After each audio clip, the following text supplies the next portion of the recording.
Ito na po ang latest kay Marilasin yan. Gumawa na sila ng greenhouse para sa kanilang mga plants. Pagkatapos yung mga manok, akala nila kulungan din nila yan, kaya pumapasok sila dyan. So yan, makikita nyo si Marilasin dyan. Naggugupit ng chicken wire pa rin. Yan. Malapit kasi sa chicken coop. Itong kanilang pagtatayuan ng greenhouse.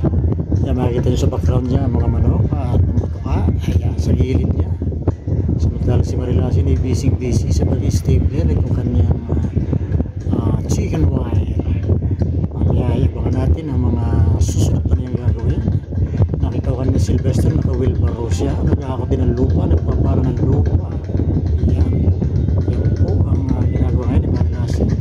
Nagpupukpuk siya gamit na naglalagarin pala. Yan, Sylvester yan, talagang wala siyang hilig sa gadget. Pinalaki talaga siya na isang simpleng bata, walang hilig sa gadget, walang hilig sa computer, o libang na siya habang pinagmamasdan ka ng nanay na naglalagari o ginagawa niyang laruan yung mga pirapraso ng tablay. Si Sylvester, bihira ng batang makikita mo yung ganyan. Gusto ni Marilasin, tumatakbo na ulit Sylvester, o saan kaya punta ni Sylvester? Ayun, sa tabi ng manukan, may laruan siyang bago. Meron siyang laruan na bago. Ayan, kumakaribas ng takbo. Ito ang backyard. Malawak, napakalawak. Marami pang pwedeng ilagay dito. Pwedeng isang basketball court. Pwede.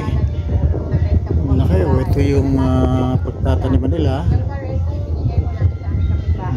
Ito yata yung dati niyang gamit. Ang iba naman ay bago. So ayan, garden bed pala yan. Garden bed, ano kaya ang itatanim nila dyan sa kanyang garden bed?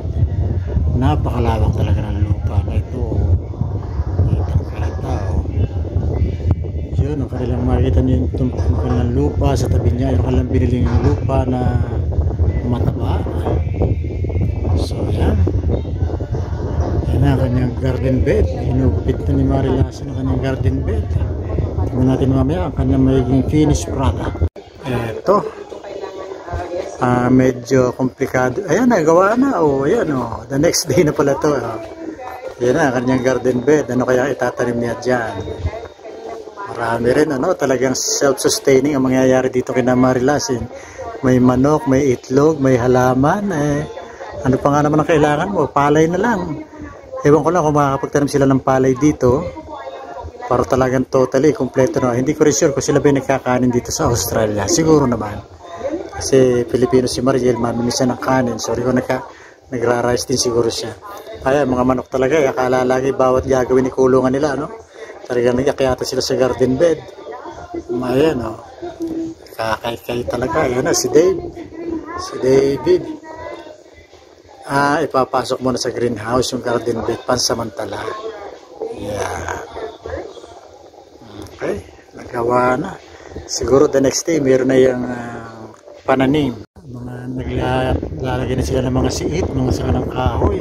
Tinatapak-tapakan. Siguro yan ang magsisilbing bang pataba yan. I don't know, Kasi sa Pilipinas mukhang hindi ganyan ang style sa Pilipinas, Sa Pilipinas ay lupa lang, abono, kunting abono, tapos yung tinatawag nilang compost. Siguro yung mag-compost din siguro ito. Hindi ko lang alam, Hindi ko lang sure. Basta garden bed dyan, siguro ay yun, lalagyan na ng lupa. Ito yung binili nilang lupa na hindi ordinary. Yan po ay sila nasa pataba at talaga namang pag nagtanim ka siguro dyan na sitaw, in a matter of days, para ng jack and the beanstalk sa laki, Yan. Daming manok, Sarap siguro ng adobo niya, Tataba, Kaya si Dave, talagang masipag nilalang ito si Dave. Yan. Yun pala garden bed. Lalagyan mo muna ng mga siit, mga kahoy-kahoy doon, and then ilalagay mo na yung special soil. Yan, nagpapala na ulit si Mariel. Talagang ayos talaga. Talagang yung nagtatawag na self-sustaining. Halos lahat ng kanilang kakainin ay dito naman gagaling sa kanilang backyard. Siyempre, pag sila naman ay medyo na umay, bibili rin naman siguro sila ng iba. Siyempre naman. At habang pinapanood si Sylvester na nagdidilig nitong fertile soil, special soil, ay Ayan na si Mariel. Meron siyang hinahakot na itik. Yan na yung pananim niya. Pinasok na niya sa garden bed. Sa lugar kung nasaan yung kanyang mga garden bed. At habang pinapanood niya, naisisingit ko po itong mga video naman, mga picture at video ng aking apo na si Astarion. Yan. Sisingit po natin dyan ng pahapyaw, yung aking apo. Samantala na ito mag-ina, si Mariel at si Sylvester. Kailan kaya masusundan itong si Sylvester? Maganda sana siya may kalaro na kapatid. Yan ang halaman. Ano kaya ang halaman itong makintab ang dahon na ito? Ito kaya ay ornamental plants or edible plants.